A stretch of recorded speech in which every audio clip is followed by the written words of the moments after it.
I would just like to mention one in particular who has come from not too far away, but his presence here is so greatly appreciated. 9 times a Walker Cup player, former secretary and captain of the R&A, and arguably Britain's greatest ever amateur golfer, Sir Michael Bonallack is here.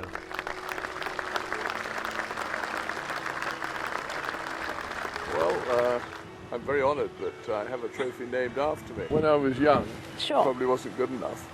And when I got good enough, I was probably too old. And the champion golfer for the year with a score of 271, Tom Lehman. With a score of 280, Mark O'Meara. John Daly. On the 26th of September this year, Sir Michael Francis Bonallack OBE passed away at the age of 88. He was one of the all-time amateur golfers throughout history. A 5-time winner of the Amateur Championship, 5-time winner of the English Amateur, 4 Brabazon and 2 Lytham trophies, as well as representing Great Britain and Ireland in 7 Eisenhower trophies and 9 Walker Cups, as well as being the playing captain in 1971 when GB&I won for the first time since 1938 at St Andrews. This year, at the 49th playing of the Walker Cup, while suffering from ill health, he attended the opening ceremony where he received a standing ovation. He won the silver medal at the Open Championship twice, in 68 and 71, and finished 11th in the 1959 Open Championship at Muirfield.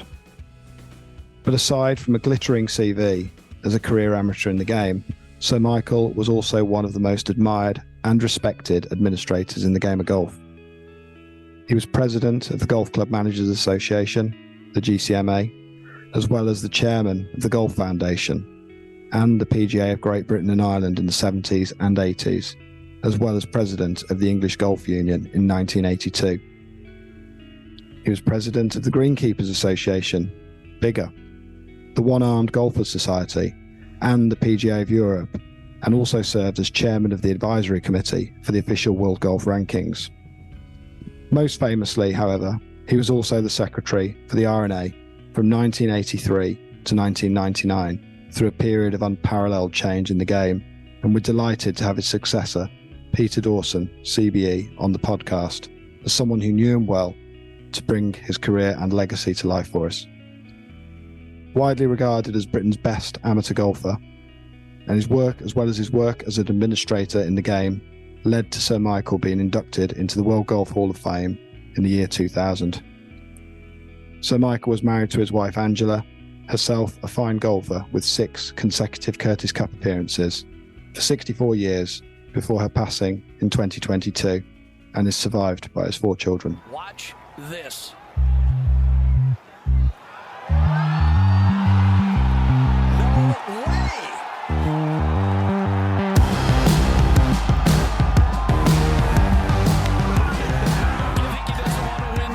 Quite incredible, really, isn't it? Because he was obviously at the opening ceremony of the Walker Cup only... He was. What would that be? 6, 7, 8 weeks before? It was 8 weeks, exactly. I worked that out for the eulogy. And he was determined to get there. He came out of hospital in Edinburgh to get there. They brought him up, but he was in a wheelchair. And, Michael got a phenomenal ovation at the opening ceremony. Yeah, it was... I suppose he just had such a big impact on, and he really is the great amateur player, we've ever had really in Great Britain, I suppose, in many respects, isn't he? Greatest amateur on record, surely, that we've ever had. I think, 5 amateur championships, 5 English, 6 Berkshire trophies, 4 Brabazons, 2 Lythams, 2 Open silver medals, It's amazing. I did use the line that he had countless other, far too many to mention, wins, but I made an exemption for 2 Essex Boys Championships, which someone else there today had also won. But in my case, it wasn't a precursor for golfing greatness as it was for him. I actually tied for the Essex Open with Michael and 2 others once at Chelmsford. Yeah, and the morning round was fogged off. And 4 of us did 68 in the afternoon. And there was a playoff, an 18-hole playoff about 2 or 3 weeks later, and I managed to come last. Michael came second. Roger Foreman from Belfast won it. Wow, that's awesome to hear that. An 18-hole playoff a few weeks later, like that was the sort of. It's just hard to think of that happening now, isn't it? You know, so many competitions now are decided on countback, which feels like a bit of an anticlimax. That's happened to me twice. That's happened to me twice in county opens. The other one a few years later, no amateur had ever won the Warwickshire Open. And I'm in the clubhouse at Nuneaton with 271s, which you'd be amazed to hear in those days was good enough to win. And a young amateur comes up the 18th with a 40-footer to tie and hold it, P. McAvoy. And there was an 18-hole playoff a couple of weeks later for that one too. And the rest is history. Amazing. Yeah. All a long time ago. You touched on it a few seconds ago there, Peter, but obviously you succeeded Sir Michael at the R&A in his position there, but you obviously knew him for many years before, which I think, and having just delivered the eulogy at his funeral only a matter of days ago, I think it's really interesting to kind of get you to sort of talk about the man, not just the stats.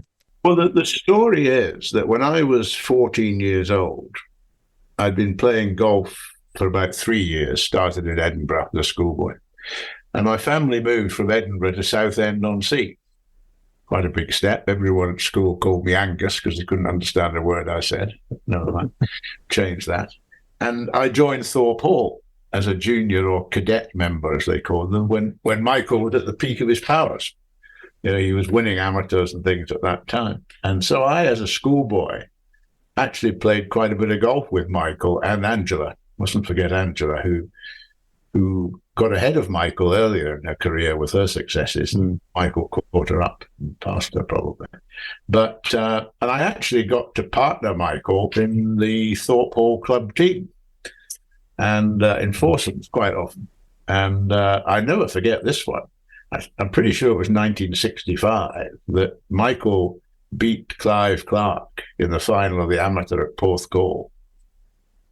And the next morning, Sunday morning, pitched up at West Essex for a club match, Thorpe Hall against West Essex in the Thornton Cup. And I'm partnering it. And he had 4 full-blooded shanks in the first 9. And we turned 5 down. And then it was like he woke up. We came back in 30 and won 1 up. I'll never forget it. Wow. How he got there from Porthcawl, I don't know, except I did see in Donald Steele's biography of Michael a picture, that's the one, par excellence, a picture of Michael and Angela with the trophy, the amateur trophy, at Fort Rush, at Porthcawl. So presumably Angela drove him back and dropped him off at West Essex on their way through to Southend. Wow. But that was astonishing. And that was the sort of thing he did. And how you got away with it in those days with 4 young kids. I mean, young husbands today don't get away with that sort of stuff. But I think Angela, being a golfer, it was a bit different. Wow. You'd call it off, wouldn't you? You'd make your apologies, wouldn't you? If you were even in the quarterfinals, you'd go, "Oh, I could probably do this Sunday off if this all goes well." Yeah, he turned out for Essex county teams and Thorpe Hall club teams quite a bit. He never played much golf at all in the winter, hardly any. And sometime in March, he'd come out and hit balls for a week and be ready to take on the world and give them a beating. It was terrific. And I guess, you growing up then and sort of, playing your junior golf and getting to partner Michael in matches like that. I mean, what was your sort of first impression of him, Peter? Was he kind of quite open and giving some advice? Was it almost intimidating? He was very supportive and never got cross, although he could have done on several occasions I can remember. And no, he was delightful, frankly. And everything they say about his short game was absolutely true. It was phenomenal. Really? Especially his putting. He did tell me, though, one time that the last amateur he won, which I think was 71 or 72, he won it with the yips. And, really? No one... Every time he had a 3-foot putt, he was terrified of it, but they'd give it him because he kept being conceded putts that he didn't think he could hold. It was quite funny. And he won that amateur. I mean, that's the way he tells it. I'm sure it's not absolutely true. Yeah, you sort of get the impression, sort of listening to him. There's a great podcast that John Huggan recorded with Michael, I think last year, on the thing about golf, and just sort of unfailingly modest in the way he describes his golf, and yet the records speak for themselves, don't they? 5 amateurs, 5 English amateurs, 4 Brabazons, countless others. He obviously doesn't do loads to sort of big up his achievements, but clearly, I mean, you were there watching it. It was quite remarkable to see him go and shoot the scores that he did. Yeah, and it's not as if there was no competition. There are a hell of a lot of good players around there, but he had the killer instinct. I mean, Joe Carr before him was quite dominant, not as dominant as Michael, and then the next one out along, I suppose, was Peter McAvoy, but none of them got anywhere near the number of wins that Michael got. I think what's remarkable is when you look at, I think was it Bobby Jones said that, the amateur championship was the hardest to win because you can always come up against a good player who just gets on a hot streak for 10 holes and you're out. And he won 3 on the bounce. I did not realize that until, I think 68, 69, 70, culminating. He was the only person ever to do it, I think. Yeah. It's extraordinary. When you add the English into that, in 12 years or something, he won 10. I mean, that's more dominance than Tiger almost. His own field. It is quite staggering. And what age would Sir Michael have been then, Peter, when he was winning those? Well, he was born in 1934. So 1964, he'd have been 30. And it went through to, so it's 30 to 30. It's almost 27 to 40 sort of period. Yeah. 38, 27 to 38, that sort of age bracket. He won the Boys Championship first in 1952. So he was 18 then. And then he didn't start winning other stuff until about 1958, I think.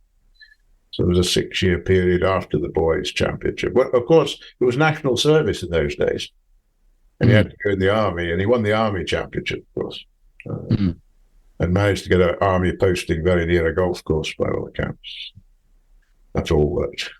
That helped him out, yeah. I think he tells a story of not going to the ceremony because he wanted to go off and play the amateur at Royal St George's or something like that, which something superiors like probably weren't most impressed with. Right. But, and he worked in the winter months at the family firm, which was a coach building company called Bonallack and Sons. It dated back to 1825 and was sold to Alcan around the time Michael was doing well at golf. But that's how he spent his winters, working for the company. He was one of the sales directors. So he'd get all of the sales lined up, sort of, by the end of February, and then March the clubs would come out. He'd hit a few balls, and that would be it. He'd sort of go. Presumably. I mean, the products were branded Bonallack bodies, so there were quite a few jokes about that around the time. Oh, really? Pretty amazing to be able to put the clubs away, isn't it? And then pick up, because when you look at the level of golf that he's playing, to be able to just say, I'm just going to take 4, 5, 6, I don't know how many months off, and then feel pretty confident you can pick them back up and then start playing at the highest amateur level. You touched on his age a bit there, Peter, and he was obviously a little later in his 20s when he started hitting this rich vein of form, and then that carries right through the 60s. Yes. But maybe was he a few years sort of too old at that point, do you think? And that was what influenced his decision to always stay amateur? I think he was quoted as saying that by the time he got really good, he was too old and he didn't realise he was good enough. He also, there's certainly a bit of that. He also said that when he played with Nicklaus, he realised he'd have a real job putting food on the table if he turned pro. And I think he was quite realistic about it, and I think was enjoying his life and so on. I don't know what his inner thoughts were about that, but he quotes. He's used the Nicklaus quote quite often, so I guess that was partly true. Yeah, I mean, that would have been. Sorry, that would have been in a Walker Cup, wouldn't he? So he obviously played a huge number of Walker Cups. He played 9, I think, Walker Cups, and of course captained the side in '71 to the famous St Andrews victory. In the first Walker Cup he played in, I think it was in America in the late 50s, 57 or something, he didn't actually get to play. He didn't play one match. Picked for the side, play one match. That was before the time when everyone played the last set of singles. It was 8 out of 10 or whatever it was in those days. And was that a time I think Gerald Micklem was captaining. Didn't pick him. Yeah, I was going to say it was a time when Micklem and Oppenheimer and these sort of people were very influential in the game. And I think he tells the story of they watched him hit a drive, you know, on the first tee at the Berkshire Trophy or something. They weren't best impressed, but he ended up going on and winning. And thought, we've got to kind of pick him for the Walker Cup, but he didn't get a run out. And I think he played in the US Amateur later on, and he did quite well there. And they said, "Oh, we probably shouldn't have rested you. We probably should have played you in that Walker Cup." Well, you know, hindsight, who knows? But there were a lot of head shaking among the selectors when they first saw him swing it. And you know, the funny thing is, at Thorpe Hall, there is no practice ground. Right. And there are little practice points sort of tucked in the left-hand corners of some fairways. And every one of them has out of bounds and trees on the left. You're hitting down a tree line, and you've almost got to fade it off it. And he always faded the ball that way. Really? I think it was something to do with that. But his from 100 yards in, and with the putter, he was extraordinary. So what was the full swing like? Because some people have talked about it a little bit. I mean, you've obviously played quite a bit of golf with him, but was it just, you know, it was just very steady and... Well, he had gone on and had quite a dip into it and stuff. Yeah. You know? The thing was, it was like a coalman heaving a sack of coal, wasn't it? Pat Ward Thomas said that. Oh, really? And that one stuck for a lot of years. But he got the club head back to square. He wasn't all that long. He was adequately long. Kept it in play, and had a tremendous short game. I mean, the fact he could go round in, what was it, 61 against Kelly in the final of the English at Ganton. He could play a bit. That was a stunning. That's frighteningly low, isn't it? 61. You know, Kelly goes round at 72. How are you doing, David? I'm 11 down. Yeah. I mean, that's a story that Sam and I are obviously very familiar with, just because David Kelly has been a Blackwell member. Yeah, Blackwell. And obviously us playing our golf at Blackwell, we just hear, you know, this legendary story of Sir Michael, you know, just dispatching David with a remarkable round of golf. And there is an apocryphal story about them getting to the 16th hole, or the 17th hole at Ganton, the famous long par 3, and then the tough dog leg par 4 finishing hole. And I think David turned to Michael and said, you know, 3-4 for a 61. He said 2-3 for a 59, which just beggars belief, doesn't it? Especially, you know, the old equipment, the persimmon and all that. You know, it is amazing. People did these scores with the old equipment, and probably it would have been in the small ball as well. Really, of course, yeah. Did he sort of talk much about what the Walker Cup meant to him during his playing career? Conscious that he, you know, played in 9 Walker Cups and captained a couple. Yes, I haven't had that much discussion with him, but people who have say his memory of every Walker Cup is absolutely remarkable. You can almost remember what everyone did, you know, in every round and all this kind of thing. But he loved team golf. I mean, the Commonwealth Tournament, the St Andrews Trophy, the World Amateur Team Championship, and so on. You know, they were all dear to his heart. And he was very chuffed and pleased that the Asia Pacific versus Europe men's biennial match is played for the Bonallack Trophy now. That pleased him a lot. And I think that started in 1998 or something like that. So great stuff. Yeah, he loved the Walker Cup, clearly. And, you know, it was at a time when the Americans were very dominant. So the win in 71 was you know, quite something. Whereas a bit later, we began to get even Steven in the Walker Cup a bit more, in McAvoy's captaincy. Yeah, I felt like there was maybe an upset a couple of months ago in the offing after that first session of play. Yeah. We were sort of rolling back the years to 71 almost, but seemingly not. No, it could have been. It could have been. But this last Walker Cup, I think, was the best one I've attended. It was exciting. The weather was terrific. The ceremonies were great. It just had, and the crowds, big crowds, following the matches on the fairways was just marvelous. And it was wonderful to behind ropes. Yeah, and it was wonderful to see during the opening ceremony the standing ovation that Michael received. Yes. Obviously not you know, wasn't in the best of health, but made such a huge effort to to attend that ceremony and to see thousands of people cheering him and just acknowledging, what a legend of the game and a legend of the Walker Cup that he's been. I thought that was terrific. It was pretty powerful stuff, wasn't it? Yeah. Of course, I guess we shouldn't move on without mentioning Angela, of course. Was also a brilliant player in her own right and played in 6 successive Curtis Cups. I think you touched on it a little bit. While having children, Yeah. So I think you touched on it a little bit earlier, Peter. I mean, that how they managed to play golf together and obviously support one another with their brilliant careers. I mean, Angela, I guess, won a little bit more earlier on, but they're playing in things like the Warpleston Scratch Open, and I can't imagine anyone who would have fancied. Well, they won the Warpleston Foursomes. They won the Warpleston Foursomes in 1957, the year before they got married. So I cemented the relationship a bit. And Angela, in contrast to Michael, Angela had a fantastic golf swing. I mean, the rhythm was lovely. Everything was balanced. Everything was perfect. She had a lovely, lovely golf swing.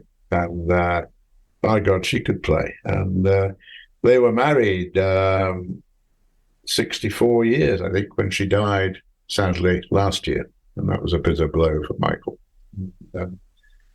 I don't think that helped his health very much. And really, he never recovered from it. How did they meet? I'm guessing it was golf, but... Well, there are a lot of stories that Angela saw a picture of Michael in a magazine and when she was at school and bellowed, "Look at this handsome man, I'm going to marry him." And there was a bit of, and then they met at someone's 21st party, I think, and it went on from there.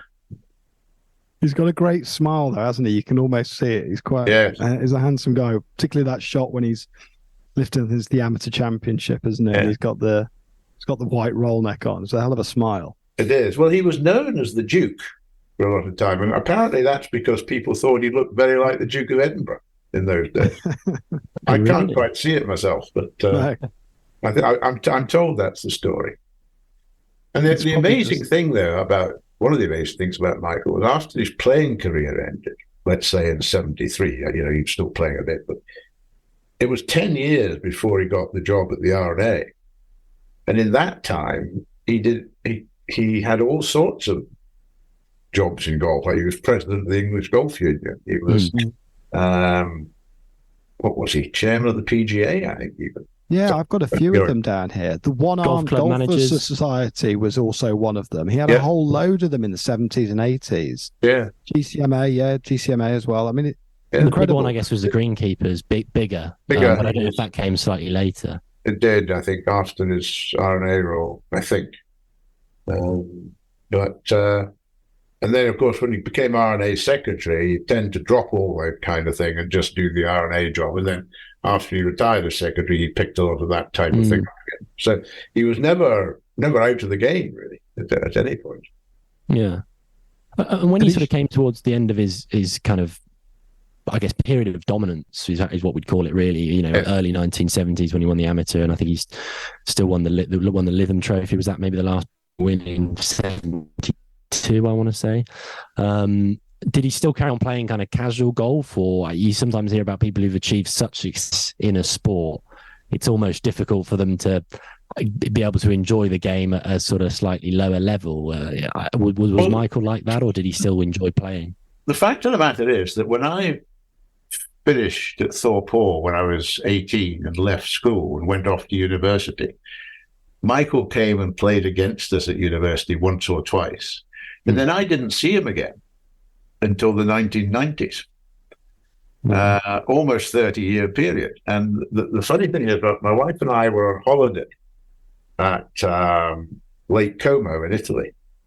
And the St Andrews and Jack Leglie's trophy matches were taking place at Villa d'Este, which wasn't far away. So I said to Julia, let's go and watch this. So we went down, arrived mid-morning, and the matches were right in the course, and I didn't know where we were going. So we walked out of the course, and a ball clattered in amongst some trees near us. And I thought, we better go and see if we can find this ball. Into the trees we went, and there was Michael, looking for the ball as well as a spectator. And after 30 years, he looked up at me and said, "Oh, hello, Peter," and carried on looking for the ball. It was quite extraordinary. Typical Bonallack. Yeah. Wow. And astonishing, really, that two people from Thorpe Hall Golf Club would be secretary of the RNA, I guess. I mean, that's incredible, isn't it? When you think, yeah, you know, that you're playing so much golf together, you know, in your younger years, and then to you know, for you to succeed, Michael, as secretary of the RNA. What was that like? He wasn't involved in the recruitment process any more than I was directly in Martin's recruitment. And we had a 3-month handover, which wasn't very long, really. And my first week was at the amateur at Royal County Down. And the second day, it had been pouring with rain the night before. There was a lot of standing water on the golf course. This was, you know, set-up week. It wasn't. They hadn't really started playing. And Michael and I are out on a buggy, out in a cart. He's driving. And we come to the top of the hill at the 9th fairway. You know, there's a huge dip down to the fairway at the bottom of the 9th that counted down. And Michael takes a look at this and he says, I think we can get down here all right. Well, halfway down, he lost the back end. And we pirouette all the way down this hill. And I'm thinking to myself, shall I jump out or stay in?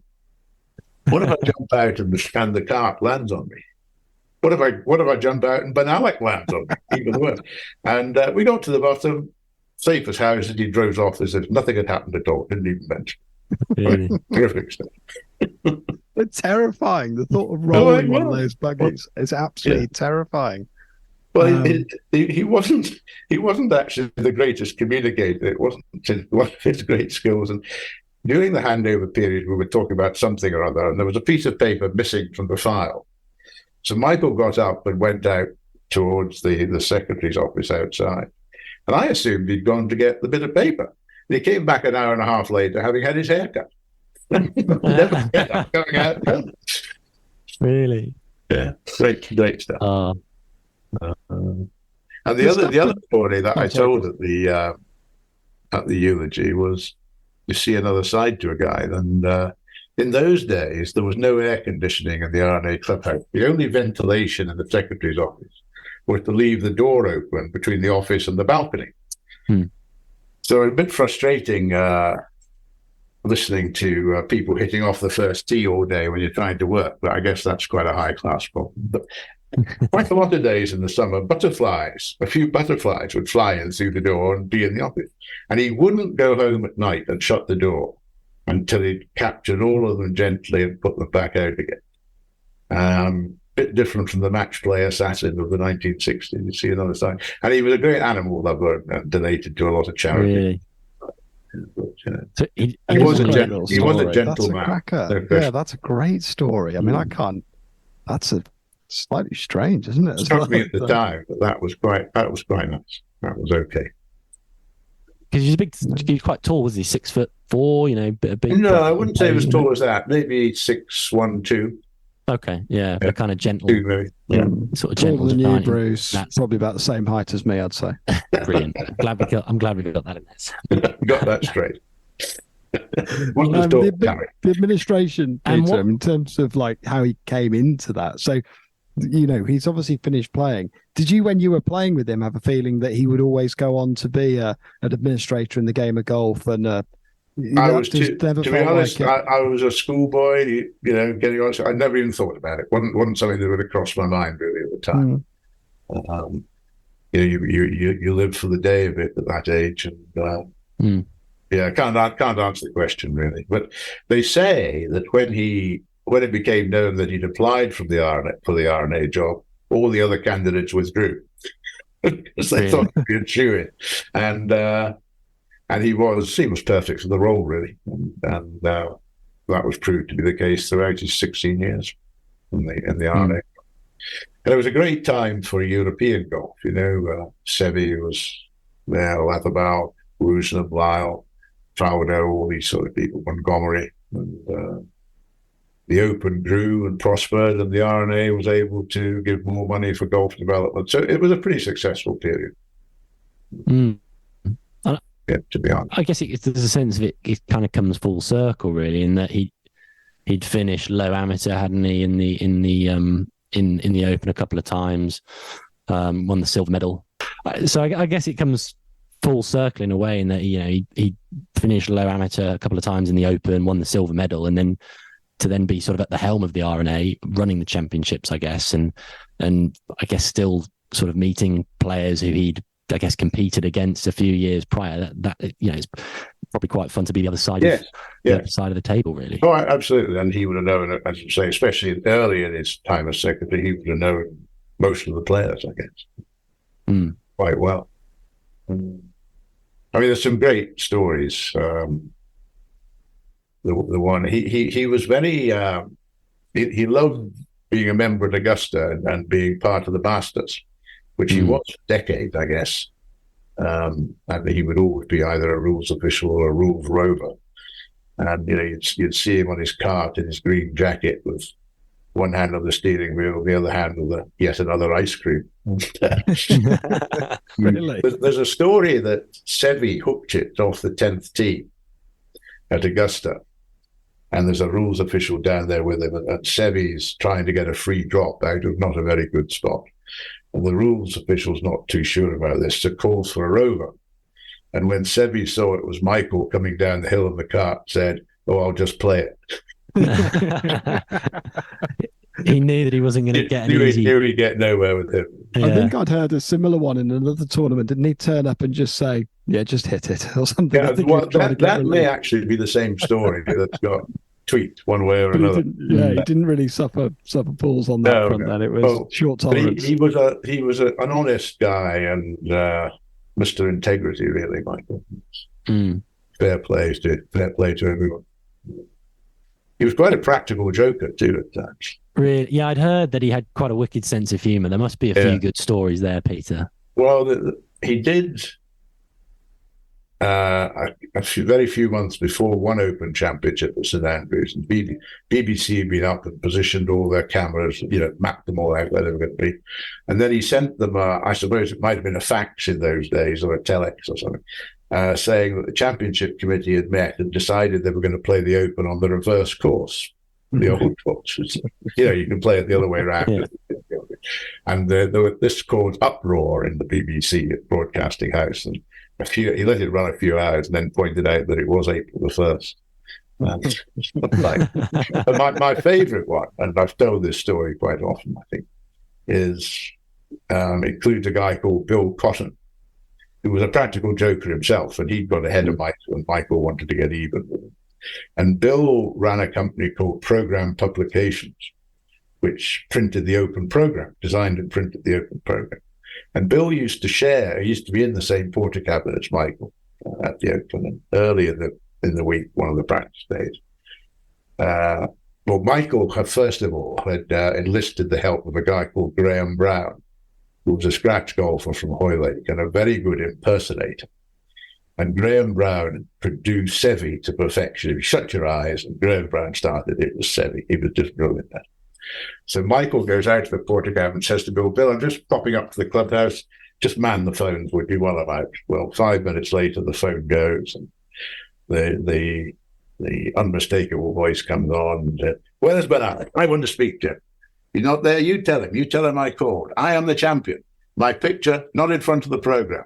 If my picture not in front of the program, I'm not going to play." And bang, down goes the phone. So Bill's up to the clubhouse, finds Michael. He says, "Seve's just been on the phone. He says unless his picture's on the front of the program, he's not going to play."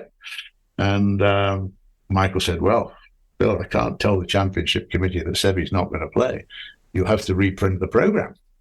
So half an hour later, back in the porter cabin, Bill's got his head in his hands, contemplating financial ruin. And Graham Brown comes in. And Michael says to Bill, "Have you met Graham Brown?" "No, I don't think so. I think we speak on the telephone." Cracking story. And when you sort of came in and sort of succeeded him as secretary of the R&A, conscious that I guess is the golf's changing, becoming slightly more commercial, and the Open's growing. Did he have much in the way of advice or kind of words of wisdom as that handover? Well, what you really want out of a predecessor is that he's willing to answer any question you ask him, but not interfere. And Michael was exactly like that. Really? He went immediately from being secretary of the R&A to doing a year as captain So he was still around in my first year quite a bit. So I had ready access to him, and he would answer any question. And we were firm friends. We went on holidays together, played golf in Sea Island, Georgia, and stuff like that. That continued till he passed away. Must be quite helpful having him there. There was a bit of a sounding board and as a bit of a confidant, really, I suppose. Yes, very much so. What a resource. It'd be daft not to use it, wouldn't it? Really. Mm-hmm. And he still remained, as you mentioned earlier, picked up a lot of those administrative roles that he'd previously been carrying out, and then, obviously sort of paused those while he was serving as secretary of the R&A, but picked them back up after. I think in particular his role with Bigger, the Greenkeepers Association. Yeah. I guess what comes through there is just like a total love for the game and wanting to help. Absolutely. And of course, he was on the board of the European Tour quite a number of years as well. And he was also chairman of the official world golf ranking and gave me a real hospital pass when he asked to take that one on. I remember him saying, there's nothing to do, just a couple of meetings a year, that's all. Yeah, I really fell for that. Lost time there, isn't it, at the moment? So, yeah. Well, we're not going to go into that. I've got conscious that's blown up over the last few weeks again, but we're going to stay firmly focused on Michael. But yeah, I can see how you wouldn't have it any other way. Would Michael have been involved in the World Golf Rankings when that started then? Because that was, I'm trying to think when that first came in. He finished in 2016. Okay, right. So it was after the R&A then, yeah. Yeah, indeed. And he finished just after I retired from the R&A. I took it on within a year of retiring from the R&A. But the other tours that we'd never heard of hadn't really come on the table at that point. And what do you think sort of drove him with wanting to, take on these roles at the administration side of the games? Do you think it was just wanting to get as many people playing golf and sharing in his love of sport like he had? I think the organisations asked him to take these roles on, obviously. Yeah. And he loved the game. It's quite difficult to say no to some of these things. I don't suppose he really wanted to. He wanted to stay involved. And, he was the right sort of guy for those ambassadorial leadership roles that he took on. You'll have seen on my camera moving around the house, I've had a minor Wi-Fi issue. I didn't want to lose the recording. My Wi-Fi was starting to flicker, so I'm good now. Yeah, but, early on in his life, I just, when he was at school and things, cricket was actually his first love. Then it became golf. He was very keen cricket. He actually captained his school at fencing, would you believe, as well. Really? So he's a man of quite a few talents. Yeah, clearly. And then I guess naturally getting that early success, winning the boys' championship and playing more and more golf. I think what's wonderful is, I'm not mistaken, all of his children and grandchildren and great grandchildren play the game, which is pretty remarkable. That's right. He's got four children, 10 grandchildren, 7 great grandchildren, I think, for the last count. And so you think with those genes, there's going to be another champion coming along somewhere. You'd think so, yeah. And it's quite a rare thing. They're all great, isn't it? It seems like it's not always that often that the descendants of a great golfer, a great athlete will carry on playing, because there's an inevitable sort of pressure or expectation they may feel that could maybe live up to what's achieved. But it's brilliant that it is rare. Yeah, that the whole family still plays and get such a sort of love from the game. Yes. So it's going to leave a big hole in my life. He was kind of certainly my mentor, and certainly one of the foundations on which I stood, I think, and miss him. Goodness me, no question. We hear that, expression we won't see his like again. I think quite often in nowadays is a bit of hyperbole, but I think in Sir Michael's case, it's absolutely accurate. It's hard to think of anyone. That's right. Yeah, it's hard to think of anyone going and winning 5 amateurs, 5 English amateurs, 4 Brabazons, the 9 Walker Cups, just the playing side alone. But then to go and do what he did in the administrative side of the games. A much overused expression, the end of an era. And I think this one actually is. I think the values that he stood for and held dear are getting a bit thin on the ground these days. Expand on that a bit more, Peter. Yeah. Well, it seems to have, gone overly commercial to me latterly. The amount of money swirling around is getting, frankly, a bit silly, I think. But, who am I to say? It just feels that way to me. No, I think we probably share in that. So people are making a lot more decisions based on commerce rather than based on love of the game, I guess. That's what I suppose I'm trying to say. It must be really hard. The commercial expansion's true in all sports, isn't it? Not just golf. So it's like the tide. I can imagine it must feel really strange to have been, obviously the career, not just a player, but then the as an administrator and, the roles at the R&A and every other place through an era of time where the game, if you look at it in the last couple of years versus when he was even working in the 90s or the 80s or playing at a high level in the 60s and 70s, it must almost feel unrecognizable in some respects. And he was no doubt kept a keen interest in everything that was happening across there. It must be quite a strange feeling, to see it and think, God, crikey, this is so far from where things were when I won the boys. Not just like that. I think the equipment thing as well, and the way guys can hit the ball today, must feel strange. One thing that's really struck with me, changing the subject slightly, I was walking through St Andrews one morning in the middle of the town, not long after I retired, and a guy came up to me in a tremendous state of excitement, and he said, "This is absolutely fantastic. What an opportunity. Never thought I'd have a chance like this. You can be really proud of everything you've done for golf. Thank you so much." And as he walked away, he turned around and said, "A real honour to meet you, Sir Michael." No. Just said everything, didn't it? No. I laughed and laughed and laughed. Did you go along with it, or did you correct? Oh, yeah, I just let it go. I just laughed and laughed. It took me days to recover. Oh, that is brilliant. And because he was the guy. He was the persona of all this good stuff that the R&A was doing. Well, you did. I thought that said it all, really.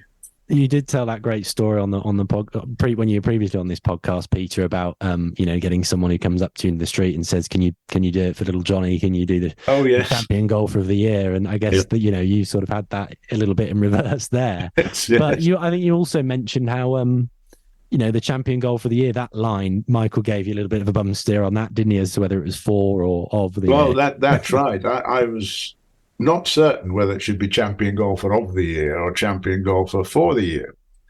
And so I decided I would. Well, we had all sorts of people in amongst this. There was a Canadian English professor in amongst it and all this kind of. But anyway, I thought I'll ask Michael. And he said to me, "Oh, it's of the year. I always said of the year." So we played back every one of his closing ceremonies, and he said for and of an equal round 8 times each. Really? At all. And playing mine back, I actually said for once. I think it might have been David Duval's, but I think I said of every other time. It's funny you mentioned that, because in a bit of sort of work for this, the introduction we'll try and layer in a little bit of audio, and people who've got this far in the podcast will have already heard the introduction. But I did start looking at the prize giving for the Open Championships during his era. Right. And I think I got to 85 Sandy Lyle. I don't think Sevy's 84 on the R&A's YouTube channel actually has the presentation in there. But one of them I looked, and I think the captain of the R&A was doing the prize giving. Was that something that came in during Michael's era, where it became the secretary of the R&A, and was it somebody Or was it always the secretary of the R&A that was giving out the claret jug? I'm certain I saw on somebody's lapel on the one, it wasn't Michael. The secretary never gave out the claret jug. The secretary announced the winner. Sorry, yeah. And the champion would come forward, and either the captain of the club, the venue, or the captain of the R&A, if it was a venue that didn't have a club, like a Turnberry or a Carnoustie or something. And indeed, in St Andrews, it would be the captain of the R&A, but at Royal St George's, it would be captain of Royal St George's at the time, who actually had the jug. Got you. Yeah, I don't know how far back that goes in history, into King Mackenzie's time or Brickman's time. I don't actually know the answer. Any other sort of parting thoughts or anecdotes, Peter? Any other sort of things? It's been a great podcast because there's. I think it puts so much more colour on it, beyond just the incredible records and achievements. It's been great. So, are there any other? Well, Michael always made sure that he didn't forget the club and the members of the R&A. It wasn't all about the outside world and the open and the big publicity stuff. So he always remained quite rooted in that. And there's one story, a member story that he always tells was the Jubilee Bars is one of the R&A competitions at the autumn meeting. And the final of the Jubilee Bars is played on the old course the same day as the famous town match is played, when the R&A play the other clubs in the town and so on. And Michael was playing in the town match, going up the 5th on the old course. And Sean Connery was coming down the 14th in the final of the Jubilee Bars. And he sees Michael and goes stomping over to him and says, "Bonallack, this guy I'm playing is a complete phony. His handicap's a total fraud. It's an absolute outrage. You're the secretary of this club. Blank, do something about it." And stomped off. And as he stomped off, Michael called after him, "What's the score, Sean?" Sean turned around and said, "I'm 1 up." Which is a story Michael always used to like to tell. But Sean, in those days, Sean Connery came and played in all the auction meetings and was quite successful at it. So, a great loss, Michael. Angela was a great loss last year, and Michael is now. And we always say they're going to be sorely missed, but by God, they are. No, the values they stood for, and I guess integrity, passion, and love for the game, and I guess the true romantic sense of amateur, really. That kind of just above all else, love for the game and trying to do what's best for it. Let's not forget as well, of course, that Michael's sister Sally was a Curtis Cup player and won the English as well. And his brother Tony, older brother, sadly no longer with us, he was a scratch golfer, played a lot for Essex, and a heck of a golfing family. Yeah, remarkable golfing genes. I really appreciate you taking the time, Peter, to sit down and chat with us about Michael. You obviously knew him very, very well, and as Sam said earlier, to sort of to bring to life this great man who obviously achieved so much, and the records speak for themselves, but to sort of get a bit of an insight into his great sense of humour and just how he handled himself and the great legacy that he's left. It's been wonderful. So thank you so much for taking the time to chat with us. One other one I've just thought about, this actually happened, was that they put a portrait of him up in the big room at the R&A next to the portrait of the Queen, just below it. On St Andrew's Day, the R&A is thrown open to the public. And this young boy was in the big room looking up and said to his mother, "Who's that up there?" And, "Oh, that's the Queen." And then he said, "Oh, this must be the King then." I think that was about right, to be honest. Or at least the Duke. Quite right. Yeah, well, people do talk about that painting in the R&A clubhouse, because it's just it's a brilliant piece of art, isn't it? And it's obviously very grand in scale, but it's befitting of a man who's achieved so much in the game and done so much. Yes, well, it wouldn't have been right, would it, if his portrait hadn't been up in the big room, that's for sure. Yeah. And he'll be looking down on us for years to come, wondering what the heck we're all doing, I suppose. Watch this.